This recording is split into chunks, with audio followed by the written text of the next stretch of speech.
Hello everyone. Thank you for being here today with me. It's a beautiful day, so I'm back out here in the thicket across from my house. So I apologize for any noise that you might hear. Try to get down in the bottoms, the river bottoms today, but the rivers are flooded and the roads are flooded. So I have to settle for this location again. Still,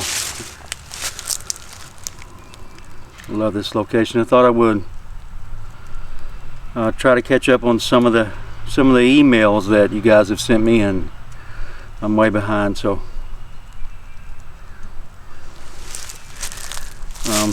hope the new year's treating you well. So let's get started here.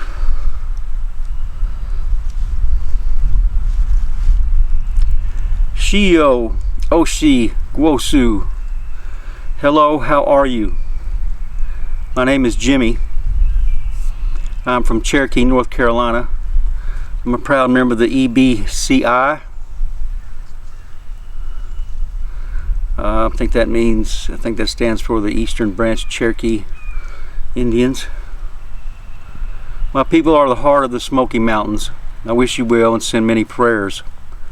The video of the portal creature is a shape-shifting demon. My people have a vast knowledge of such entities, of what the general population consider legends, and this evil being is just one of those. One out of many. By the way, not believing in something can and will get people hurt for sure, or worse, because like it or not, these things are as real as the people themselves, not to be taken lightly, but that's the problem with the world to begin with, if you ask me. Not good with emails and sending photos and such, but I'm going to try with the photos, and I don't see any photos attached to this email, so I don't think he succeeded in that. The ear of the creature is a nose and is the side profile of a dead man's face. Some poor soul fallen victim of the beast. It can and will take the shape of any one of its ethereal victims, whether they consume your body or your soul. They are known to leave remnants of seemingly unmolested corpses, while some are left in an unideal fashion, with their belongings scattered or even disturbed. Missing clothing, or even found clothing for that matter, folded up and placed on display. Certain familiar articles of which they would have otherwise had in their possession are gone, to the extent of the smallest personal effects even. All are signs of this monstrous offense. Lastly, the location of the body and where it is found can be daunting and thought-provoking while raising reasonable doubt all at once. All these things are the nature of the beast itself. It is a trickster. You're not kidding. The atrocities committed, no matter how seemingly small, are all a mockery of human nature, because this demon does not want your trinkets, it only wants your soul. The demon anticipates this confusion and despair to further feed, and is never off from the discovery of a body, never far off from the discovery of a body. The poor soul, thought to have passed from natural elements or heart failure, or what have you, had in all actuality had their soul ripped out, ravaged, eaten, and consumed. The helpless having spiritually fallen victim to their worst imaginable fate, while others, although full of faith, can be and have been found, obviously physically torn to pieces and fed upon. The latter being more merciful because it cannot take your soul, because of one's unshaken faith in our Creator. Let me tell you something, my friend. No one can take your soul but God. No creature, no demon. All souls belong to God. And I'm not disputing your word here. I really appreciate you sending this email in. Seemingly, the lights are eyes. Imagine someone laying on their back and looking up in your direction. I have still images of the creature flipped from your original video. I saw it immediately. It is an extension of the monster. The profile of a demon perched atop the entire figure like a head on a set of shoulders. If you slow it way down and go frame by frame, you can clearly see its features like a head with hollowed out eyes and horns. The reason that it cannot sit still is because they are not allowed to mimic the Creator's perfect creations, including ourselves. So you wind up with a globular monster like this thing that must dwell in its own abomination in order to remain in our realm for a borrowed amount of time, like holding your breath underwater or even swimming so you do not drown. It must maintain its unholy composure.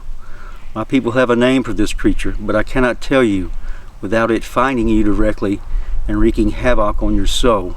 It is forbidden to speak of here, but very real. I have no fear of these things, my friend. So you can tell me the name of this creature. My faith is unshakable, so I fear nothing in this world but God Himself. Getting back to the message. That's partly why I'm even sending this message, and also the reason I even know such a thing's name, and I do know its true name, just like our Dine, Navajo, Dean, I don't know how you pronounce that, D-I-N-E, Navajo cousins have a name for theirs, my great-grandfather. He was one of the last well-known and well-respected medicine men of this region, perhaps even the entire United States. And so knowledge of these things is as common as fried chicken and Wisi in my home. Don't know what Wisi is, W-I-S-I, must be some kind of food. There's a war going on, my brother, and our battle is a spiritual one. Indeed. Wishy, you say it altogether sharply. It's a delicacy of a mushroom. I think you guys call them wood chickens. Sorry if I'm wrong. For such a thing to now be witnessed and viewed by potentially anyone is damning in its own nature, but also necessary. It will manifest itself and enter the quantifiable conscious being, soul, of anyone who bears witness and or views it, whether it's standing at the foot of your domain or even a video. And whether they want to admit it or not, it does not matter if you believe it or not. Not you per se, according to my grandpa, Agidoda, or people always say to encounter one is certain death, lest you never tell a soul of its existence, and you are forbidden to offer it anything because the Creator has already given us everything. I only want to help the situation, but still yet. Only faith in the Creator, only the Father of Jesus Christ, only the one true living God can save any of us from such a thing. I prayed for yourselves and mine before writing this just in case. Thank you, my friend. I appreciate the prayer. I hope this message reaches you. I would be grateful to hear from you. You may use this message as you wish. If you wish, I truly hope that it helps. P.S. My daughter thinks you and PRT are so amazing. We own a few copies of your books each, and we love all the work that you and your wife do. Also, her birthday is coming up soon. On February 20th, 2024, she will be 9 years old. I can't believe it. Time sure flies, doesn't it, my friend? Oh, okay. She'll be 9 years old. I can't believe it. Her name is Elena Catherine Smith of Cherokee, North Carolina. She is a very proud and beautiful member of our tribe, the Aniyawiya. If she were to hear it over your channel, it would mean the world to her. Well, we'll be sure and put her on the birthday list, and I hope she's watching this video right now. Hello, little Miss Elena. Thank you for everything you do. By the way, it would rock if you were able to say the introduction. I know it's a little difficult for most, but if not, I understand. Thanks again, Jimmy Smith. Thank you, Jimmy. I'm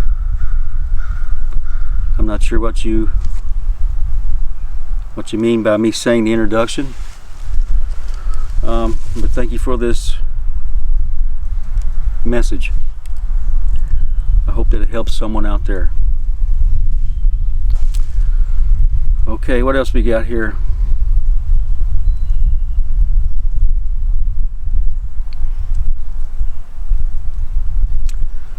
Fellow cryptid YouTuber. No, that's some network producer trying to hound me. And I'm not interested in any TV shows or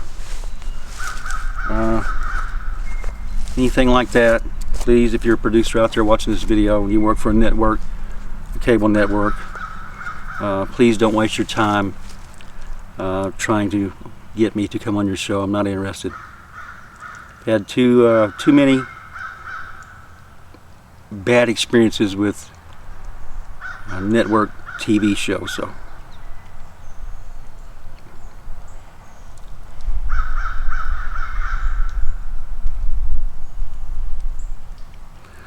next one. Excuse me. Barton. We had spoken with Leslie of Cryptids Canada. I love Leslie. She's such a nice woman. And she had mentioned you as a good person to reach out to. My name is R.D. Rhodes Jr.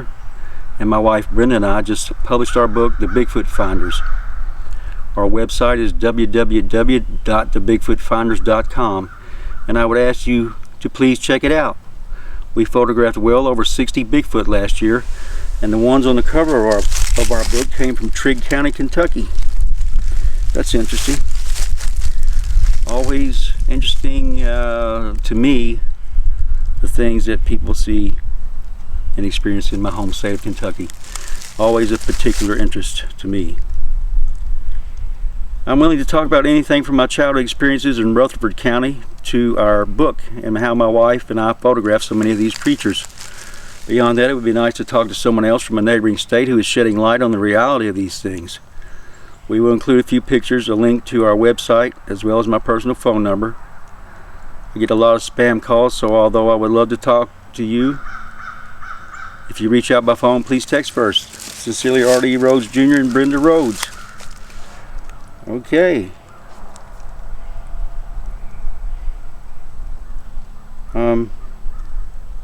I will be reaching out to you, R.D.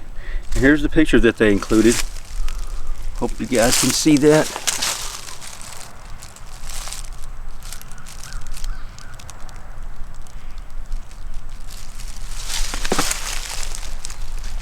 Thanks for reaching out to me, partner. And I'll be getting in touch with you soon.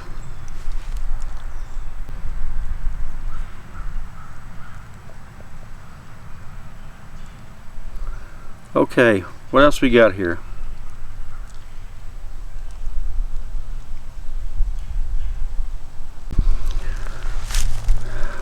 This is from Teresa Johnson.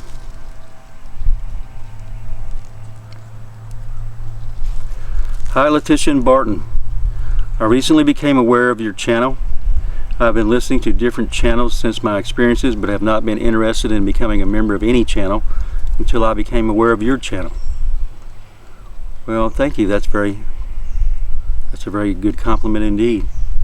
I like how you and Latisha run your channel, and your opinion and information you share on these inhumanoids is so important, especially to people like me. I'd like to share my own story and our experiences we have had since 2018. We have a 30-acre parcel that is off-grid and is a ways off the road and surrounded by woods. The property is located in the Finger Lakes region in New York State. That's lower New York State, and has a pond and a creek. This property was vacant for 5 years prior to us buying it. In the beginning, we would come up on the weekends to work on the property, but go home at night. The first thing that caught my eye was a teepee-like structure along the driveway. I thought that was odd, but I said to myself, I think I saw something like this on a show. I did not think about it again until we came up one weekend, and when I got out of my truck, I came down into some tracks. No one could dismiss these tracks, as you knew right then that these were Bigfoot tracks. I honestly could not believe what I was seeing. It's a shock to actually see these tracks with your own eyes and to realize these cryptids are real. I did take some pictures. I've attached one picture of a larger track that has a juvenile track inside it. These tracks were in front of the cabin, and there was no long line of tracks. These tracks just started and then ended. as we so often hear, right? As time went on, we noticed tracks more frequently. We would see different sized tracks and then notice tracks that were very different than the ones we had been seeing. These tracks were not human-like prints, but wide, and the toes were different.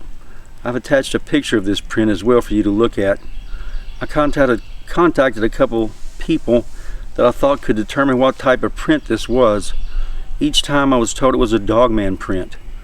I did some research myself and have come to the same conclusion based on prints that I have seen. Who would ever imagine that a property would have different cryptids on it? Well, here's one right here. Our property in Spotsville, Kentucky, 1975. Two different inhumanoids, not cryptids at all, but inhumanoids. We really could not believe what was going on. It's a hard thing to grasp your mind around. We were thinking, how do we get help, and who could actually help us? That is when I started listening to different channels and doing some research. Since then, I have gone down the rabbit hole. In the beginning, I did what everyone else does, and we put up game cams. There were times we were able to see things, but then I decided it would be best to take them down. That's interesting. Teresa, I've had game cams out for years and never got anything. So I'll be willing to look at what you got on yours if you want to share them with us. I was hoping they would realize that we were not trying to intrude on their space. We also tried leaving gifts for them, but there seemed to be no interest. That's good. I stopped that as well. Very good. We hear them quite often. We hear whoops and knocks. We can actually hear them coming through the woods. You can hear their breathing or growls, but there's nothing there.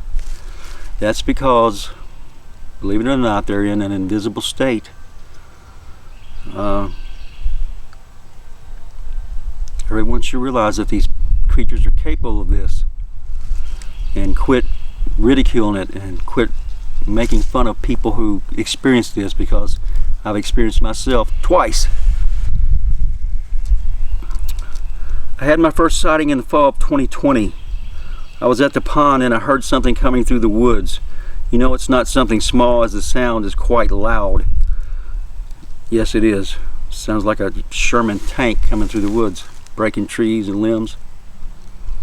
When I looked over, I saw a brownish tan animal with huge thighs and long arms. I could see its arms swinging to move branches out of the way. I remember looking up and seeing the tree, and that is when I went into shock. I felt like my heart had stopped. A voice in my head said, "Run," and that is when I ran to my truck. I do not remember the face, and I'm not sure why. Since we moved up here full time, my husband has seen things in the tree line, and then saw something squatting down, and then it stood up and took off. We hear them knocking quite often. We have quite a bit of structures around, and some change from time to time. It would be great if we could understand what the meaning of these structures are. We have also experienced some sort of objects in the sky. Not such a big surprise to my listeners. You could tell this was an object and not a star. It was flashing red and blue, and then would go bright and then dim. Eventually it shot down into the woods.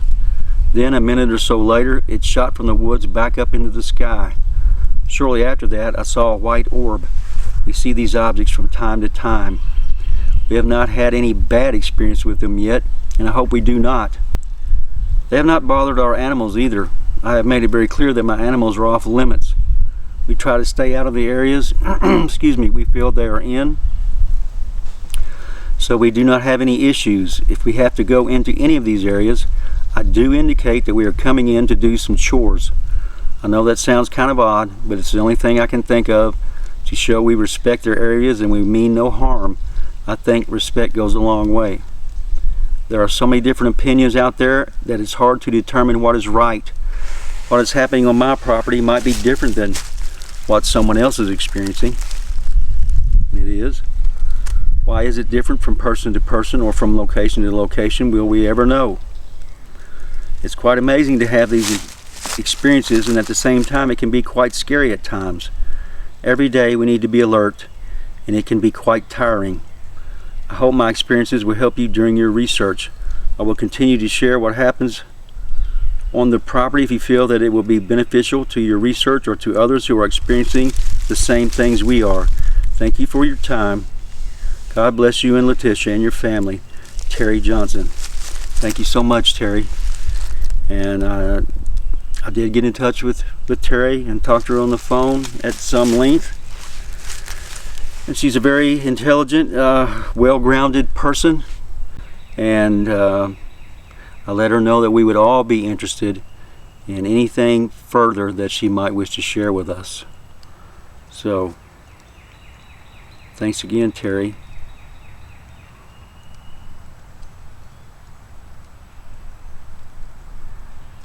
Let's see here if I can get your pictures pulled up.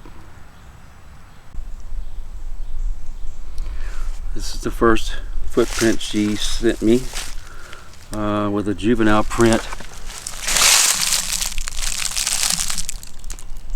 overstepping the initial footprint. I don't know if you can tell from this.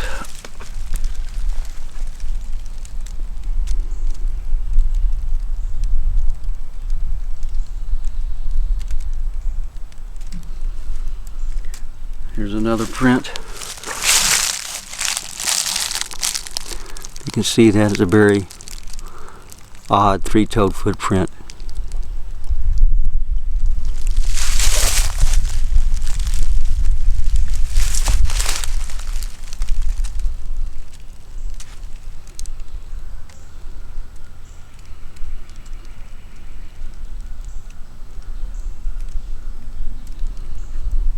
Here's another one.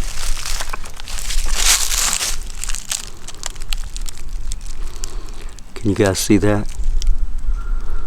Let me know in the comments section if you can. If you can, I'll try to upload them directly to the computer. Okay, what else we got?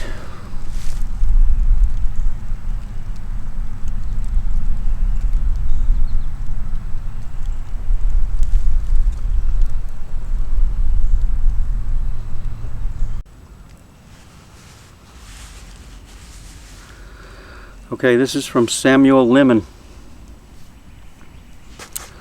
Hello, Barton. Best wishes to you and your family and Happy New Year. The Lord Jesus will bless you and your family, protect you with the horrors of heaven, and beat any opposition. You are certainly a great person. Thanks, Sam. I don't consider myself a great person at all, just a normal guy, average guy. Much hope that you are not concerned about any of the notes that I have sent, yet we cannot take a shower or have a single second in our lives without an angel of the Lord watching us. Seeing these things has been something, and the reasons are those that I cannot understand except to share with others and bring understanding to anyone that I can. I never had a single soul to help me other than finding the understanding through studying. All the lessons and reasons were told by the Lord. We just did not understand. I guess my contribution is there. I want to help people move forward and grow. The whole effort has been such a tough road. I keep trying to add to help out in my own way. Thanks for what you do. Best regards, Samuel Lemons. Thank you, Sam. Really appreciate it. What else we got?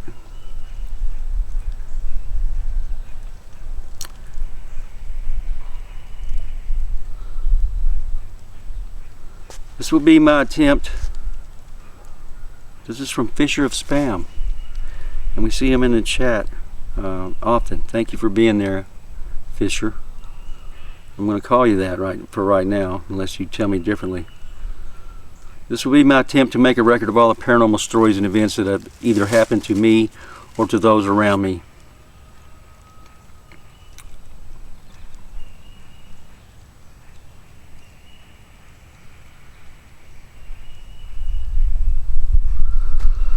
My family. Paranormal activity is apparently present on both sides of my family. On my father's side, it starts with my aunts. When they were young and still lived in Alabama, they were awakened one night in Arony, Alabama by a giant green hand coming through the window. Wow. They all saw it move and were too scared to move or make a sound. The hand continued and grabbed my aunt off the bed by her gown. It picked her up in midair, moving her away from the bed. Eventually she screamed and it dropped her on the floor. It was over 50 years ago and she remembers it as if it were yesterday. The next story I'm aware of takes place after they moved to Ohio. My uncles loved to raise coon dogs and hunt raccoons at night. Coon dogs have a reputation for going after anything and being afraid of nothing. So as the story goes, one of my uncles was out hunting with a buddy and the dogs went after something. They start to follow when the dogs go crazy and start running back towards them. The dogs pass them and keep on moving back to the truck. They are confused as this doesn't happen to coon dogs when a loud screaming noise starts moving through the brush heading towards them. They see something huge and red coming towards them, so they ran back to the truck too. I asked what it was and I was always told that it was the devil. Maybe red squatch? I don't know, always told it was the devil. The next event I'm aware of is from my grand uncle. During the Fife UFO flap, a UFO landed in the pasture behind the house. As a child, when I came to Alabama in the summer to visit, I would be shown this spot in the pasture all the time. I remember it being round and almost bare of grass. I do remember some crabgrass encroaching into it at that time. Now it is completely covered in crabgrass. My uncle swears he saw a chupacabra, the dog type, one morning in Crossville on his farm. It was hairless and black and with an overly large head. It was running away from him, then literally disappeared into thin air. Wow. My mother's side is all of the UFO variety that I know about. As a child, she would spend a lot of time staying with her grandparents outside of Detroit. They would watch UFOs fly around and dive in and out of Lake Erie at night. My cousin would see a light at night, followed by a sound coming from his dresser. In the mirror would be a gray alien that would want to play with him. The alien's name was Feather, apparently. They had a relationship for years when he was younger, apparently, and would always come in through the mirror. That's interesting. When he was older and went through his first move, they lifted up that dresser and underneath was a feather. I'm sure there are plenty of little ghost stories from both sides, as I know that I've heard them in the past before. I really don't count ghost stories to be very scary unless they are over the top. Growing up Pentecostal will do that to you. I'll relay a few of these stories later on. Jim continues. The Weiss family and what really happened in Fife. The Weiss family has had several small things that happened outside of the main events. Seeing Black Panthers and ghosts walking through the hayfield. I think there was a ghost that came up one morning and drank coffee with her grandfather or something. Now, I have not contacted Jim yet, but he has left his number and I will be contacting him, and he sounds like someone I should have come visit us on one of the live streams. The events of the Fife UFO flap are pretty easy to find. I had known the general story but didn't look it up for the official story until I heard it brought up in the book Hunt for the Skinwalker. Yes, that book. That will lead you to look up Officer Oliphant III. He was tasked as the main investigator by the Alabama Cattlemen's Association. I will not relay the story here. That is for you, the reader, to find. I will sprinkle in bits, though, for this story. Their event. Before the main kickoff for their family started, the events of the flap had started generally already. They also had a cow or two come up mutilated. The news of how widespread these things were in the general area was very widely known and were talked about openly. One night my father-in-law was driving home from work late. He was going down a back road where his cousin lived, about 2 miles or so from home, when he saw a light in the field. It was his cousin's field. Well, those crows are really keying up on me. It was his cousin's field, and his first thought on seeing the light was, oh no, cousin's combine must have broken down. I'm gonna go out there and see if he needs help or if I need to get his father up to help as well. He pulled over and went out to the light in the field. As he got closer, he came to the realization that this was no combine or tractor, rather one of the UFOs that had been talked about in the news. This should have stopped him, but as he put it, well, how many times in your life are you going to be able to get this close to a UFO? So he kept on walking until he was right up on it. He reached out to touch it, and it shot a beam of light out that hit him in the head, and he blacked out. He eventually woke back up in the field in the morning. He was obviously scared out of his mind when he woke up, and instead of going home, he went to his parents' house. Now, knowing the timeline and story of the official timeline of the life events at this point will come into play. The father was not only a master mason, but also the head of a department over Redstone Arsenal, and more importantly, Anniston Army Depot. I will not reveal names or official titles out of respect and attempt at anonymity, but the father was important enough to have a helicopter crew that traveled with him back and forth between the bases often. He told his father what happened, and suffice it to say, he was a little mad. It was bad enough to lose cattle to these things. Now they messed with his kid. He told his son not to worry about it anymore, and he would have it handled. At this time, the military began to do reconnaissance missions in the area and rode around in unmarked helicopters. The father, my grandfather-in-law, used to have a schedule of when the special forces would be out there. He had shown many of his friends the helicopters coming and going, and little known fact, they continued years after the fact. As time went on, there were not only troops all over the area, but also stealth bombers, according to the official story by the Fife Chief of Police. I know that man personally and got that straight from his mouth. Eventually, there were messages on the nightly news warning the residents of our area to not shoot at the special forces if they see them in their yards at night.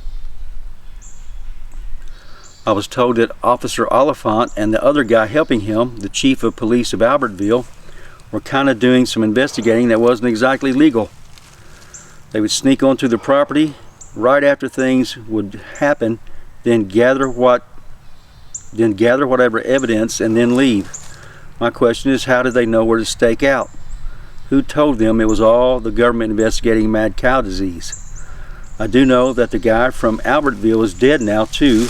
If you go to his Facebook page, there is a Masonic imagery there. There's Masonic imagery there. I know my grandfather-in-law was also a Mason.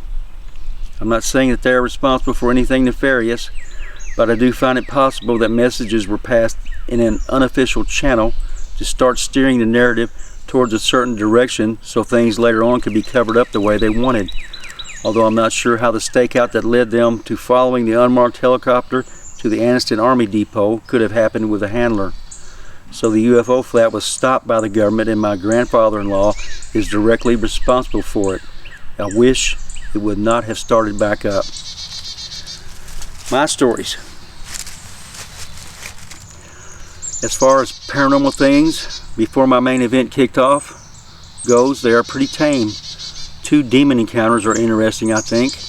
One was of a girl who was a friend of mine being exorcised. She apparently had 10 demons in her or something like that. I remember helping pray for her and holding her down as they were removed from her. She was throwing me around like a rag doll, and I'm not small. Plus, I was in great shape back then. She eventually threw up each demon into a napkin, and I remember that the vomit was some strange-looking black goo. That's very interesting. Once done, the napkins were all burned outside in the parking lot, and the paper burned purples and greens and screamed. Wow. The next one was of a girl I was dating at the time. I don't remember the details of what was going on or why. I only remember it was after a church service and she said something to me. I turned and looked at her, and her normally brown eyes turned ice blue with a vertical slit in them right before me. Her mannerisms were super creepy, and cat-like is the best way I know to describe it. I don't remember what she said, but I do remember her asking me, "What's wrong?" after her string of whatever words, as she turned her face sideways like a confused cat and got the largest, most creepy smile I'd ever seen. Well, one of the youth leaders had seen this and yelled for all the boys to leave the sanctuary and for all the women to get ready to cast out demons. I remember as I walked out, I looked behind me and saw her slinking off on all fours and trying to hide. I remember that her body was all contorted and her shoulder blades were straight up like a cat's on either side of her back. Even though I'm sure it was painful, she sure moved gracefully just like a cat, not like a human play acting. On the way back from a late night run, one night going through the Matheney's Bridge area is where it happened. My Bigfoot story. Matheney's Bridge is known for all kinds of paranormal stuff. There's a ghost girl in white that walks around, huge ghost wolves that chase your car, screams and howls in the night, and a history of Bigfoot going back to the 1800s. Also, to add to the weirdness of the area, the feller who owns all that land has never opened it up to be hunted for years. Until somehow a guy I used to work with convinced him to let his son hunt it.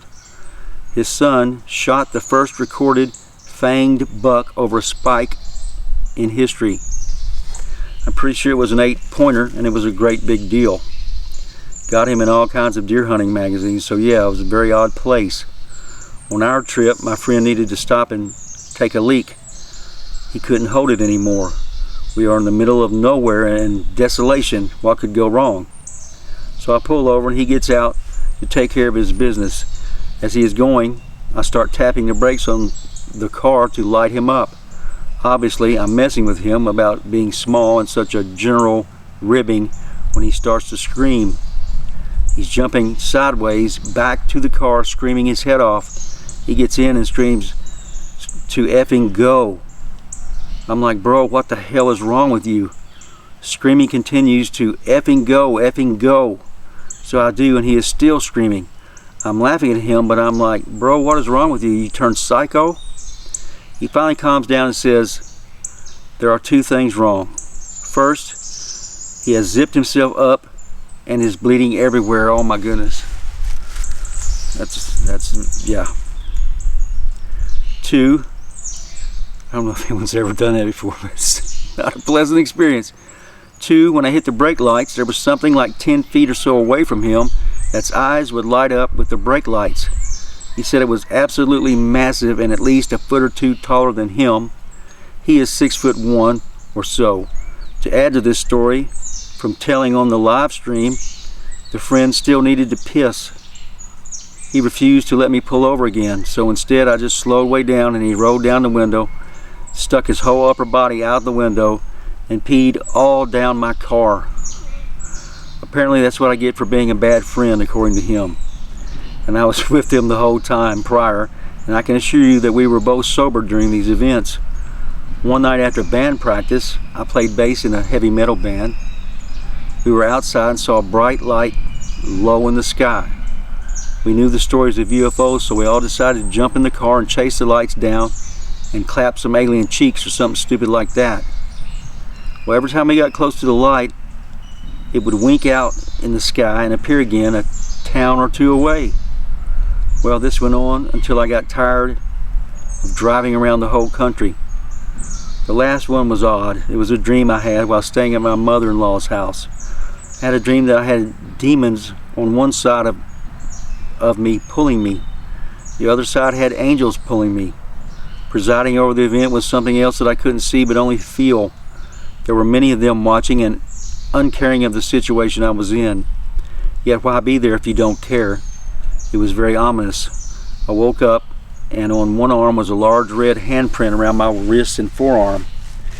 It was a hand with 3 long fingers and a thumb. I had a picture of it on an old iPhone, not really sure if I can get it since the phone broke. Like I said, all pretty tame so far. Summer of 2014. So experiencing everything that has happened, as well as being married to my wife and knowing her history, needless to say, I want to know more. There's just too much weirdness around me and I gotta figure it out. I eventually listened to a Joe Rogan podcast with Stephen Greer, and he talks about CE5 stuff. So eventually I will try it out. My wife is working nights at the hospital and I'm in college. We live in a FEMA trailer on her family's property out in the woods and don't have much in the way of neighbors. There's no reason to not give it a try. I started on a YouTube video of Greer's and found that, for me personally, it was easy for my conscience to leave my body and to fly about. However, his stupid voice kept bringing me down and I was unable to leave the atmosphere. That's strange. Out-of-body travel. Never experienced that, but I know some people who have. Eventually the video ended and now I was no longer distracted, so off I was able to travel. I was eventually able to encounter an entity that was very talkative. I'm not sure how astral projection or whatever works, but I was only able to remember what they allow me to. I also remember feeling like a battery during my CE5 moments. This being was very nice and loved to laugh. Its laugh was deep and booming and was unsettling. Its appearance was like that of a true dude of speculative evolution that we see a lot in reference to reptilians. I don't know what he meant by true dude. TROODUDE. Only its head was way bigger and this thing was 7 to 8 feet tall. Its skin is a gunmetal dark gray with an almost white stomach and neck with amber eyes. It showed me a picture in my mind of a male and female walking on a beach by the ocean with an orange and purple sunset skyline. Anyway, I was able to ask a few questions that I can remember. I asked what humans need to do in order to progress. He said that we were very lucky to have so much animal life and that we should take the genetics that we need from them to become the best possible versions of humans we could be. Like chimp muscle cells in our arms, antelope muscle cells in our legs, big cat eyes, dog noses, and such. He said it was a better path than to merge with AI. The next question I remember asking was about good and evil in regards to alien stories. This thing's advice to you is very troubling. Combining our DNA with those of animals. And that's what the government is doing right now. The next question I remember asking about was good and evil in regards to alien stories. He told me it was a matter of perspective. Good and evil is a primitive concept and life is all about shades of gray. Okay, don't trust this entity. He's lying to you for sure. What is good for the human may not be good for the ant. What is good for the ant may not be good for the human. The next question I asked about was God. He found this hilarious. He said, of course there is a God. I got excited and said, here we had a man named... He cut me off with a gesture. He said that he didn't care to hear about my theology, but said so long as there was someone who above all else held love of God and love for others as the most important thing, then to follow that person. You see how these things, they intermingle bad advice with good advice, right? So, just be careful. The last thing I can remember asking about was different species of aliens that I had heard about and what his take on them was. He said the Greys were flesh robots that could have a soul broadcast into them and were just as likely to have some alien in them as they were to have a demon in them.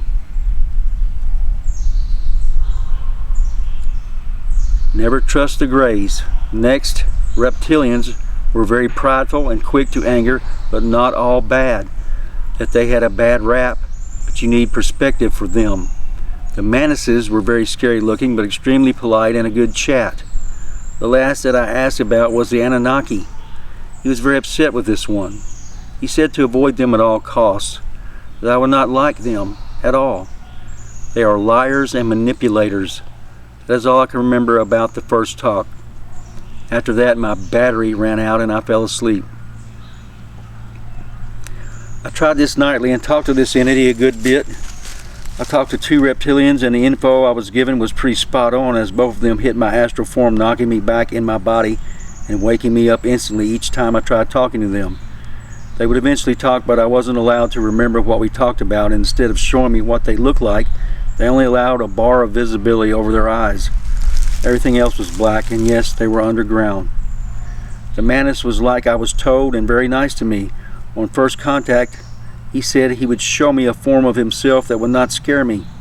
He appeared to be Zorak's body from the Space Ghost show, but he had the same colors and look, as well as orange compound eyes as Kamacuras, Manus Kaiju from Godzilla. I'm not familiar with any of that, but He was all shades of dark orange and black. That's all I can remember. I asked my first friend once again about talking with an Anunnaki. I really wanted some answers from the past on events. He once again told me it was a bad idea not to try, but he wouldn't stop me. So like an idiot, I did anyway. He wasn't wrong. The person I talked to was a beautiful female with blonde hair. I wasn't allowed to remember the talk once again, but I do remember two things. The first was that she tried to convince me that they were our gods and created us. I was willing to concede that they could have made us. They were not the supreme being that created everything. She didn't like that. Everything else is blank except for the feeling I took away from the talk, that she was a beautiful liar and that I disliked them a lot. Indeed, she is a liar, or was a liar, if she says anyone or anything but the Lord God in heaven made mankind. They're lying to you. It's just that simple. This was the last talk I had before my event. Each talk took one night in time. I don't claim to know anything about remote viewing or astral projection. I don't know how easy or hard it is to make contact, or if the battery feeling I had is the best way to describe it. I don't know if these talks were even real, to be honest. When I tell this story, I leave out all these details because it sounds crazy. I would not believe someone if they started a story like this.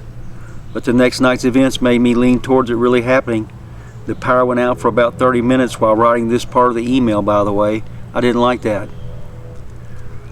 The event. Well, we still have a long ways to go here. And there is the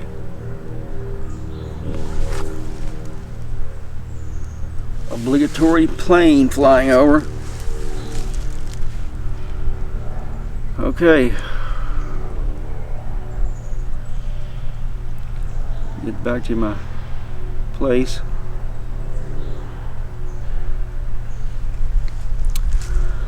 The event. The next night the wife was off from work and we were both asleep in bed. It was around 3 in the morning when we were both woken up by what sounded like critters fighting outside our bedroom window. Didn't know if it was possums or raccoons or what, but they were making a bad racket.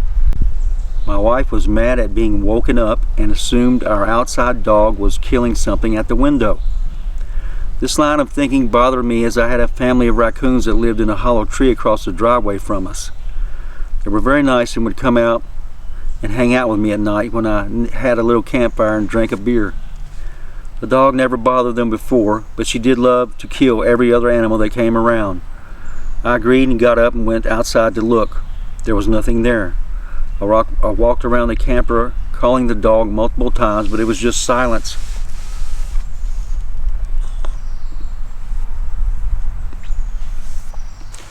I returned inside and the wife asked, "Did you get the dog?" I said, "Yeah, I got it handled. Go to sleep." So we are laying there about to drift off to bed when it starts back up. She punches me and tells me to go get the dog and to not come back until it's handled. She needs to start back on days soon and she is exhausted.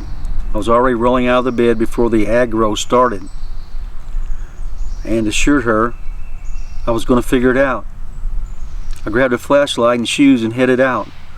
I once again walked all around the camper calling the dog. I looked under and nothing. I walked over that yard, around the buildings, into the back pasture a good ways and saw nothing. I importantly heard nothing as well. It was baffling and I was out there at least a good 15 minutes before I gave up. I started back towards the trailer and before I turned the corner to be able to be at the front, I noticed a light in the sky. The light looked to be only a few hundred feet off the ground at most and was about baseball sized and looked like a soft white light bulb color, almost slightly orange color.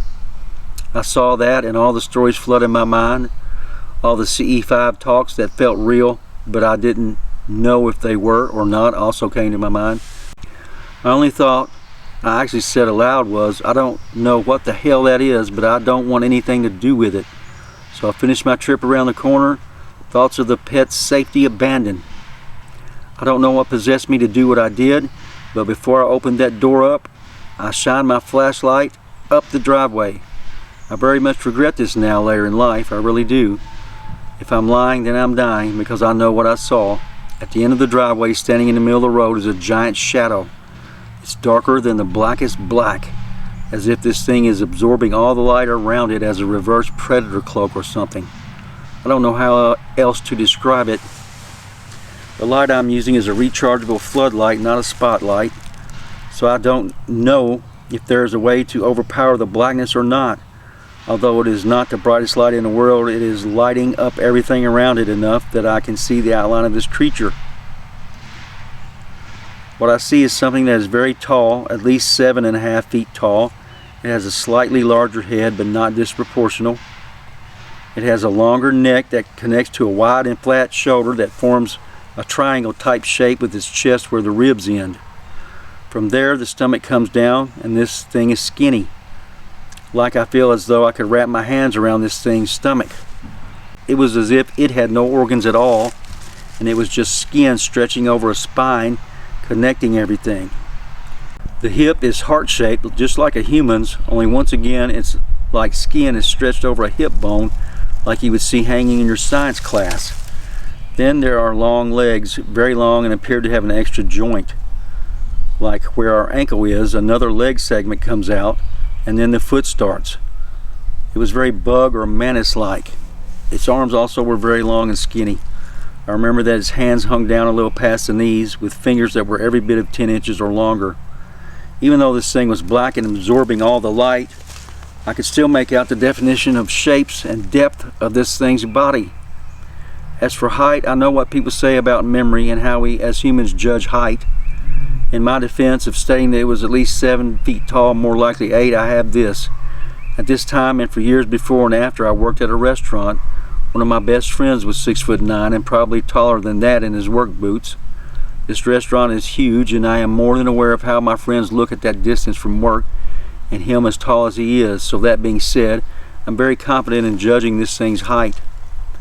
So that is what I'm seeing with the light, and I'm just frozen. This thing is looking away from me, and then it notices that everything around it is lit up. It turns its head and looks at me, and its entire eye is reflecting back the white light of the flashlight. It looks at me, then its eyes go wide in surprise, as if saying to himself, "Oh shit," it sees me. Its eyes were not the typical huge wraparound almond eyes that you hear about. Yes, they were larger and slightly almondish in the way Asians look, I guess, but they were proportional. So it sees me.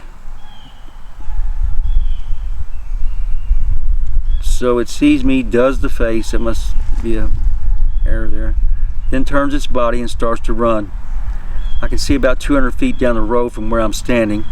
It runs this distance in a flash, just boom, boom, boom, boom, gone. Can't see it anymore. I'm just frozen in place in my underwear with a flashlight. I'm in shock, but I'm finally able to snap out of it and run into the house. I'm freaking out at this point pretty bad. I grab my 9mm pistol.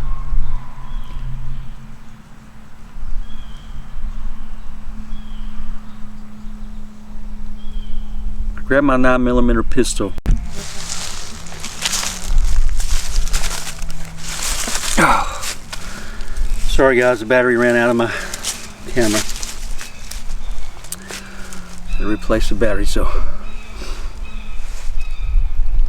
I grab my 9mm pistol and chamber around. I stand in front of the door just waiting. I'm waiting for any sound at all. Then I'm going to unload 18 rounds of 147 grain spear hollow points through the walls at the sound.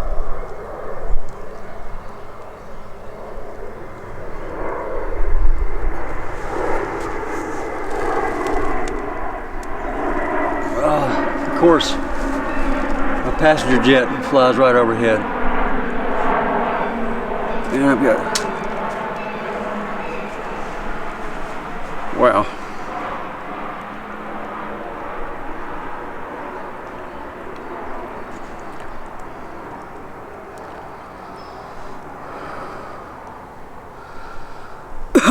Okay, starting it over without the planes and the bugs crawling on me.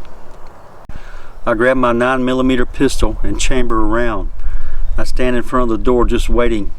I'm waiting for any sound at all. Then I'm going to unload 18 rounds of 147 grain spear hollow points through the walls at the sound. It's a good thing that my wife doesn't snore, because at that point I would have unloaded. Oddly enough, she didn't make a sound at all when I slammed the door behind me and frantically got my pistol. But I stayed in front of that door for about 15 minutes, scared out of my mind and waiting to feel this thing full of lead. Then, I'm not really sure how to explain it, but I had a mind speak. It was as clear as day, as if the person was right beside me, yet the sound seemed to be in the center of my head. It said to me, "If I wanted to kill you, you would already be dead. Go back to sleep." I once again don't know how to explain it, but once it spoke to me, I, like a robot, rose, unloaded my pistol, and took the bullet out of the chamber. I set it all down on the couch and walked into the bedroom, climbed back into bed, and was out like a light. I had no control of the situation at all. I remember screaming at myself inside of my head to stop moving away from the door. I had to stay and protect us from this thing no matter what. Unfortunately, though, I was unable to control myself. Like I said, it was as if I was a robot. And here we have another example of the mind control that these inhumanoids, especially Bigfoot, seem to have the ability to use on witnesses. I woke up the next morning in a panic. I rose straight up and ran for the pistol. I looked around and noticed that the wife wasn't there, having gone to work that morning, and it was solidly mid-morning. I needed to get ready for the class myself and had zero intention of staying home, so I rushed to get ready and left. I did spend a few seconds to call the dog before I left, though. She didn't show up, so I hauled ass out of there. The day was strange for me, to say the least. I was scared out of my mind and jumpy the whole day. I think the thing that saved my sanity was just my own sheer disbelief of the events. It was a survival mechanism, and I just couldn't believe what had actually happened to me. Luckily enough for me, my classes went late, and when I came home, the wife was already home, and I didn't have to be by myself. This is how I was able to keep my sanity long enough for me to accept what happened. Not being in control of my own body was the most terrifying part of the experience, in my opinion. The good news is that my dog did show back up on the third day. She was covered in mud and shaking like a leaf. Apparently, she was hiding in a sinkhole in the pasture and was not happy about whatever she saw. It takes a lot to scare a cow dog like her, who loved to kill critters and chase coyotes. She was never the same after that, and I can relate, as I wasn't either. On a Google image search, just put in tall gray alien, then look at the pics that pop up with the general description I gave, and that's pretty much what it looked like. Life in Gunnersville. Life went on, and once I graduated, we rented a house right on Lake Gunnersville. Most of the experiences were pretty tame, only a few really stand out. This is the point in life where I start getting sleep paralysis. To those who have had it know the terror of it, and no real explanation of that feeling is needed. One notable instance, though, was pretty scary. I was frozen in bed and I knew something was making its way to me. Then I felt something just appear beside me. Then I felt it put its hand on my hip and raise a hand toward whatever was coming towards me. I could not hear anything, but I could feel the vibrations in the air. I could feel the vibrations in the air of words being shouted at the unknown predator. Then suddenly everything seemed to just wink out, and I shot up out of bed. My wife had just pulled up and walked into the bedroom. She was very alarmed by my sudden wakefulness and fear. Honestly, though, I was just happy that she had saved me from whatever was trying to go.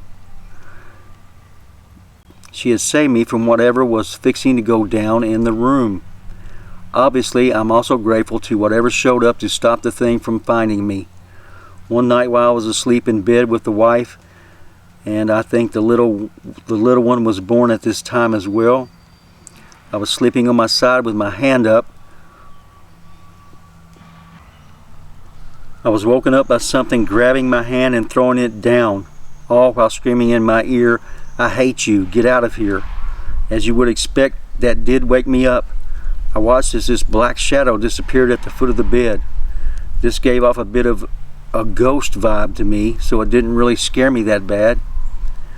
I just looked at where it was and said whatever and lay back down to go to sleep. The last experience I can remember from that house is a hard one to talk about. I've only told the story once, and that was to my wife. It freaks me out just to talk about it, but it should be easier to type, so I'll try it. One night I woke up stuck in sleep paralysis. Once again I could feel there was something coming from outside of the bedroom. While I was scared, the bigger concern was that my infant daughter was sleeping in a crib at the foot of our bed. My instinct to defend her was all-consuming, but I was unable to move. I did all I could, projecting my thoughts and threats at the unknown thing. I prayed the blood of Jesus all over that place, but honestly I was not really as strong in my faith as I once was at this time. The events of my first experience kind of shook it up. It didn't stop me from trying though.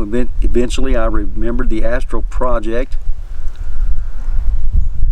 and my consciousness came up ready to fight like a savage. As soon as I went up and out to attack, I saw in my mind's eye a gray hand smack me back down in my body. When I landed, it felt as though my body was being constantly electrocuted. I could feel myself shaking and jerking about in my paralysis, and I was unable to think at all, as it was just constant agony. Eventually it stopped like someone flipped a switch. I ran to the baby's crib and put her in bed with us. I explained the story and she agreed with me. The little one has slept in the bed with us ever since. Back in Fife. The events of more recent times are spread out a lot more, but have at least begun to follow a pattern. Most every event seems to take place in the summer for whatever reason. I seem to have been plagued with many strange dreams, especially after rain for whatever reason. Perhaps it has something to do with mold spores or something. Though going on that line of thinking, I have purchased dehumidifiers as well as a salt lamp by my bed to do what I can to keep that down to a minimum. Those dreams can be extremely scary and feel so real. Apparently I have developed the superpower to be able to make myself talk in my sleep so that my wife can wake me up from it. When I'm in the dream, I call on the name of Jesus and it works great. Hard to explain, but in that moment I know that I'm dreaming and that I have to force myself into talking from my body. The feeling is almost painful and it takes so much concentration to do, yet feels like I am swimming through molasses. I wish these could be more like the good lucid dreams that people talk about, where I could turn into a superhero or whatever, but instead it's just pure terror that I'll settle with just escaping from. The first out of the norm experience was one night as I was sitting on the back porch just listening to music with earbuds and writing a book that I'm still working on. My grandfather was in the hospital for a few days recovering from surgery. The house was about half empty and no one was really up when I get off from work at night. I'm just oblivious to what is going on around me, as I'm in the zone when it comes to writing when I start to feel a presence. You know that feeling you get when you're focused on something, then someone starts to come up behind you. You don't see them, but you can feel them, like the change in the air current or pressure. That is what I started to get. I removed an earbud and looked over my shoulder. There was nothing there, and that feeling seemed to go back behind the corner quickly away from me. I shrugged it off. I had stuff to do, so whatever. If someone needs me for something, they will get my attention. It must just be my mother checking to see if I'm home or something. I get back at it, and within 5 minutes it happens again. This time I just ignored it. I keep on with my work, and I can feel this thing getting closer and closer. It feels as if it's hanging out of the doorway, looking over my shoulder and reading what I'm writing about. I sneakily pause the music and keep going for a second. When I finally stop my writing, I look straight ahead at my screen and say very sternly, "Can I help you with something? You're really getting on my nerves." I've never felt a feeling retreat so fast in my life. I couldn't really get back in the mood of writing, so I just went on to bed. No idea what it was, but it was creepy and annoying. The next one is very strange. I'm asleep and I get woken up by movement and sound in the bed from next to me, as well as a painful and cold feeling on my shoulder that I'm facing away from. I open my eyes and see my wife is in bed holding onto our daughter and shaking a little bit, but she is speaking in tongues. Now, understand that me being raised Pentecostal, I'm used to that. It's extremely normal for me. She, on the other hand, was raised Methodist, and when she first started going to church with us and saw people speaking in tongues, well, it freaked her out. She also thought it was extremely disrespectful and was interrupting the service. She, needless to say, is not really a fan of such things. So to see her now asleep, as far as I can tell, and holding on to our daughter and speaking in tongues in a way that I feel in my spirit is genuine is shocking. Then there is that feeling in my shoulder that is just radiating through me. It feels like it's so cold yet electrical, like a current is just snaking its way through my body. I turn around in the bed and try to figure out what is causing this, and I still figure out what is causing this, and I feel it stop and move. Standing there is a blacker than black shadow man. It is large, yet its proportions were very human-like. It backed away, then went into the closet, and then disappeared. I got up with the gun and looked all in that closet. Nothing was there, and as soon as it disappeared, the wife had stopped and was in normal sleep again. Well, that seemed like all I needed as a sign, so I got back in bed and went to sleep. For several days, there was a red mark on my shoulder that did go away, but that feeling persisted for about a month. If I concentrate on it, oddly, I can still feel it. The next event is also in the summer. Me, the wife, my daughter, and my mother excuse me, are all swimming in our pool. I don't have my glasses on yet. I hear the chickens start to make noises and begin to run. I quickly get my glasses on so I can see. We had been having a hawk problem, and since the chickens are acting like there is a threat from the sky, my eyes are focused on finding a hawk. I don't see one anywhere, so I adjust my eyes to look further up into the air. At 12 o'clock, there's a silver-looking classic UFO in the sky. I say, "You gotta be kidding me. Guys, there's a UFO right up there watching us." They turn and catch a brief flash of it, but as soon as I tell them to look, it starts to hide behind the nearest cloud. My mother barely saw it before it disappeared, but my wife didn't see anything. She begins to heckle me like, "Are you sure you're not just seeing things and the like?" My mom said she had seen something, and I pointed out the chickens hiding in and under their coop. Then suddenly we hear jet noises. From the general direction of Huntsville and the Redstone Arsenal comes a jet with full afterburners screaming for that cloud, and it just punches right through where the UFO should be. We're all stunned like, wow, what is happening? When suddenly another jet from the west, Anniston Army Depot is that way, does the same thing, full afterburners, and just blasts through the cloud like the first had, making a perfect X marks the spot in the sky. Now I'm vindicated. Do you still think I'm crazy? Those things just came in hot and ready for action in the general direction of the only military bases in our area that I know of. I don't know if there are jets at those places, but they must have seen something on the radar. She agreed, and we all decided it was time to get out of the pool.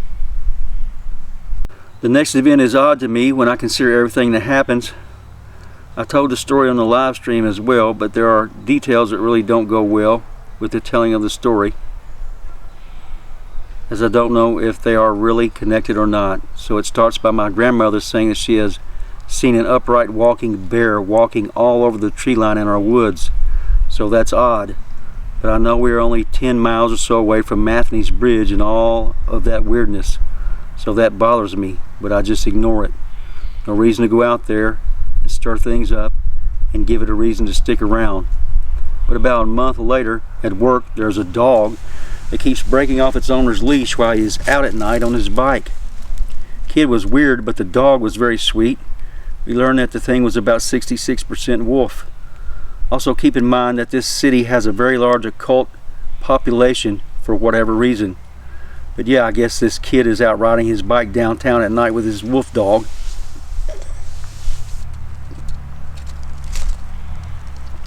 Being a super edgelord or something. Well, it breaks leash every night and comes to my work at our last break at night. Obviously, we call the kid and feed the dog and give it lots of pets. She really was a very sweet dog and not really shy at all for having that much wolf in her. So it's the third night, and I'm walking out of work with earbuds in, and I'm listening to a YouTube channel about Dogman. I'm almost to the car when I feel something running behind me, and I'm starting to hear the clickety-clack of claws running on pavement. By this point in life, it's safe to say I got a touch of PTSD, and my way of coping now is to jump in fear, get distance, and attack what scares me. So I jump back in fear, land in full karate stance, and make ready to try and not die. My jump apparently scared the wolf dog, and she went running to the side. I realized what it was, and I felt bad. I got down to my knees and called her back over. I told her I was sorry and gave her lots of petting and scratches. She was loving all over me, more so than she ever had before. I had to leave though. When I got in my car, she was running circles around me, wanting to get in the car. I honestly felt bad, and if I thought I could have gotten away with having another dog, I would have brought her home with me. But I did drive home, and she did run beside my car for a decent way, but I figured she gave up eventually. So anyways, I'm driving home, and it's an hour-long ride one way back to home from work. I'm about 10 miles away when I see something on the side of the road. Yes, I'm still listening to the channel on YouTube about Dogman. I don't know if it's a chicken or egg type situation or why I'm seeing this big shape on the side of the road. I slow down so I can see it. I start to scream at this thing as I go by it. Come on, are you serious right now? What the hell? Because this is what I've been listening to for several hours, and now I'm seeing it on the side of the road. So this thing is by a tall fence. It is in a deep squat position with its butt on the ground and tail going out behind it. Its knees are almost midways to its chest with its arms hanging down. It starts over the fence with its head and neck over the top of the fence, which is at least 5 foot tall, where they keep goats at. Its head is a bit disproportionate and is slightly larger than what I would expect it to be. So if you watch the Underworld movie, where they find the original lichens, and the brother thing is the big white wolf with a large head, then that would give you the best visualizations for the head shape and size. The difference to me was its ears. Yes, the ears did stand up straight on the head, but they were not knife-like or wolf-looking at all. These looked wide and had a rounded tip. Honestly, they looked exactly like a German Shepherd's, and it did have a bit of a shepherd look in its facial features. Its entire coloration followed a pattern like a German Shepherd as well. Its stomach area was almost white, while its side was a strawberry blonde color. Its back had a stripe of grayish all the way up and down it. All the way up and down it, similar to a jackal you see on Nat Geo. It was muscular, but not like a bodybuilder, just well built. I didn't see anything that screamed to me that it was female. It was just the overwhelming feeling that I received from it. The last odd thing to mention about its color is the fact that its exact color scheme and everything was exactly the same as the wolf dog. I did follow up with my adopted brother eventually, who only lives a couple of houses down from there, if he knew of any weird goings on about the area. He said nothing had really bothered him, but the police were called over there several times at night during the summer months. I honestly have never stopped there to talk with the homeowners though. I'm not sure how to even begin to approach that conversation. Maybe one day. The last experience that comes to mind is not a scary one at all. When I come home at night, I feed my outdoor cat, who has been with me over 10 years. She was the sweetest thing, and when you pet her, she would lick you to death like a dog. If she could have figured out the whole litter box thing, she would have lived indoors. Well, apparently during this particular night, somebody's 2 red pits escaped and came into our yard and killed my sweet kitty. Damn. When I get home, she always runs up to my car and waits for me at the car door. So I open it up to get out, and I see her familiar furry form moving away from the door and towards the carport. I literally see her. Only thing is, she is oddly gray in color instead of her normal color. But anyway, I walk up to the deck, pour out her food for her, and call her. Strangely, she never came, which is very unlike her. She wants food and pets. The next day, I wake to the news that she is dead in the neighbor's yard and is all crunched up looking, and there are 2 red pits in the yard. It was a sad day, but I was glad that she decided to come say goodbye to me one last time. She had even survived and was around for the alien event. Didn't faze her at all. No hiding about when there was food to be had. Rest in peace, meow meow. Sorry to hear that. Sorry to hear that happen. I know how you feel. Other stories I've heard. So when it comes to telling my story to people, I normally don't give out all the details because as a whole they can either muddy the story or make them more unbelievable in my opinion. And a lot of people are like that, Fisher.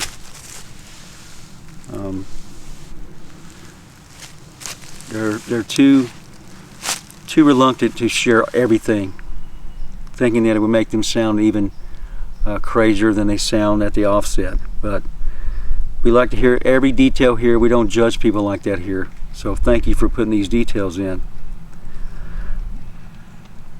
But it is strange that there have been plenty of people in my life who, for whatever reason, draw me into telling them my stories. They in turn have stories to tell me as well after the fact.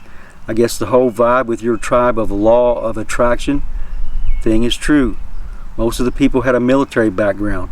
I have heard about the government testing out acoustic weapons on our own troops in Afghanistan to confirm nuclear weapons at Rendlesham Air Force Base.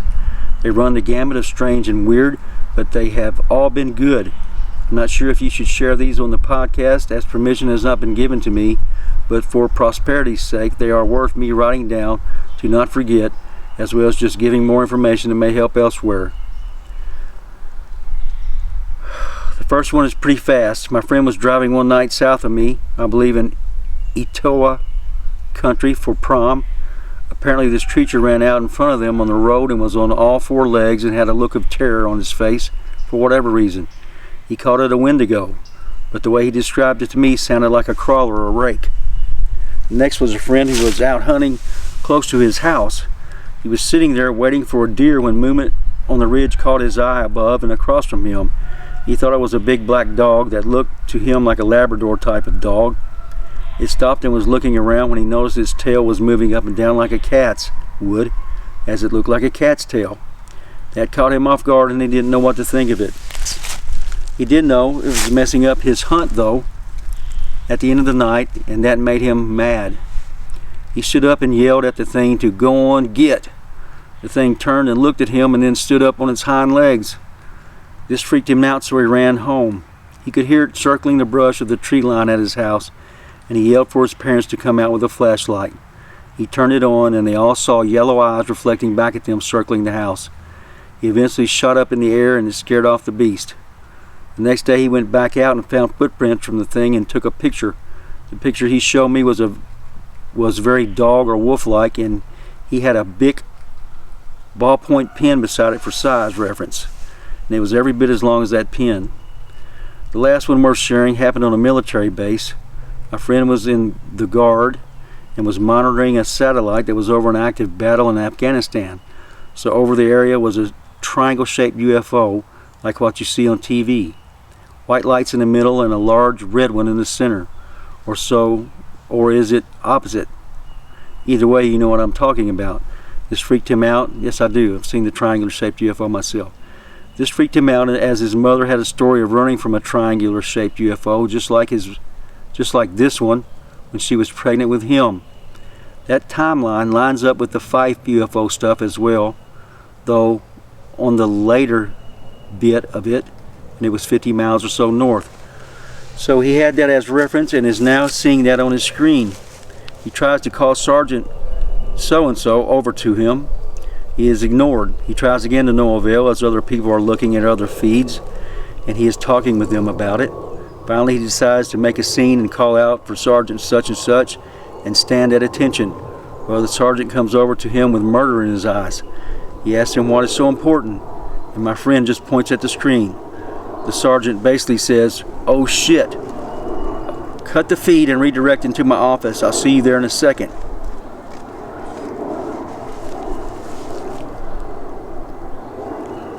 Another jet. So he does as he is told and waits for the sergeant and whatever crazy paperwork might be coming for him. Well, when he arrives, they start to look at the feed. It turns into the opposite of what you would expect. They just watch the thing, mesmerized and giggling like schoolgirls. Our friend asks if they're going to report it, but is told no. It's not worth the paperwork and craziness that goes along with it, and that there are other alphabet groups that monitor these feeds and probably know all about it. So they watch until it leaves and of course talk about their family's UFO stories and such. So once it's done, he talks to his buddy that does the same stuff as him about it. He asks him if he has ever had it happen and such, and he calmly says yes all the time. He pulls out a USB drive and shows him pictures of some of the ones he has seen in the feeds. That is highly illegal, by the way. One reason why no names are given here. The difference in his pics, though, was instead of a triangle, the UFO was hexagonal in shape. Octagonal, one of those. My friend began to think it has something to do with time travel, and the amount of angles on the craft would correspond to how far forward in time they were from.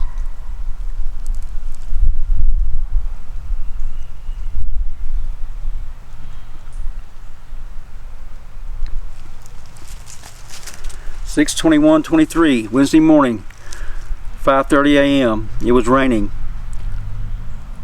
Okay, this was odd, and I sort of have a witness. I was sleeping terribly all night and kept waking up. Not normal at all for me. I woke up in sleep paralysis and opened my eyes to a mostly see-through or almost invisible entity. It looked like, I guess, a tall gray alien, yet very demonic and had distorted features. But it was like yelling silently in my face. I started to call out, but it wasn't working well, yet beyond a mumble. Then it smiled and went over top of my daughter and started getting in her face. My mumbles became more and more coherent until I was able to call out to Jesus properly. This is what I was trying to do the whole time, by the way. Well, when I finally managed it, I was able to grab the figure by the wrist and yank it away from my daughter. I held it off the bed to the left. It looked at me with a distorted face of horror. It flailed about for a half a second, then disappeared. I turned to my daughter, who is 6 years old and fully awake. She asked if I'm okay. I say yes and asked her if she saw anything. She says no. I asked her if she heard anything. She said no, only you. I said okay, let's go back to bed. I woke up with every sound I heard the rest of the morning. My left arm that I grabbed with it feels odd, kind of cold, but as if it had been electrocuted a lot. Not unlike the Shadow Man experience, but nowhere near the same level. I don't know what to think of this, but I'm grateful Jesus gave me the power to overcome this entity. All the glory goes to Him. Amen to that. My takeaways. So my thoughts on everything are pretty mixed. I feel as if there are too many different things happening that cover too many different paranormal circumstances. It kind of makes me feel crazy at times when I really think about it. The other side to that, though, that I feel more strongly about is that they are all connected somehow. Indeed they are. Did my one event with the alien give me the eye for things? Did it make the veil around me thin? Did the PTSD I got from it just scramble my brain? I really don't know exactly, but outside of all this, I'm pretty normal and boring, so there's that. As I stated above, I can't help but think they're all connected somehow. I also feel as though there is a greater spiritual war happening all around us that no one wants to talk about, nor the implications that come with them. I feel strongly that the CE5 stuff opened the gate for all of this to really come at me. I really regret it, and I wish I could go back and change it. It is of the occult, and I opened the door allowing for it to happen. That is how spiritual law works in the Bible, and I'm a 100% believer in that. This stuff I feel is more interdimensional in nature, but both at the same time is very possible as well. I can only advise people to stay away from the CE5 stuff. It's not for fun or harmless, but will alter your life for the worse, and I don't wish that for anyone. Beware of those who peddle such things or say they are peaceful space brothers and other such stupid stuff. It has made me stronger in my faith, and that is good, but it was also hard won. Try the Spirit by the Spirit. If there is even the slightest hesitation of how you feel about something, then that should be an indicator of what it's about. Hope coming forward helps someone out there. Please do not tell real names, and I'm always down to answer questions, though I have no intention of coming on for an interview yet. You have my permission to share all these stories. Wow. That's that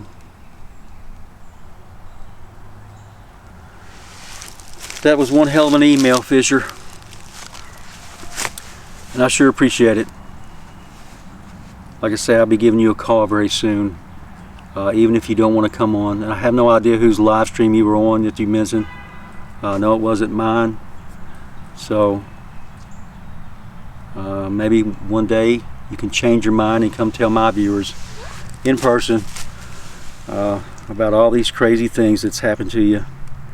I have so many more emails to read, but this has gone on longer than I thought, and I'm gonna have to close it down for now. But thank you guys for coming out to listen to me. really appreciate you. I appreciate the members. I have a members only video that I'm getting ready to do. I'm going to start reading my own books for you guys. All my books are available on Amazon.com, both in printed and audio book format. So if you want to check those out, please feel free to do so. It took a computer 22 hours to read the Inhumanoids, so obviously it's going to take me a lot longer than that. When I get to it, I want to start with Mysterious Kentucky, my first book. So you guys be looking for that, members only. You know, we sure appreciate you. You don't know how much we appreciate you guys for helping us. Thank you for being here.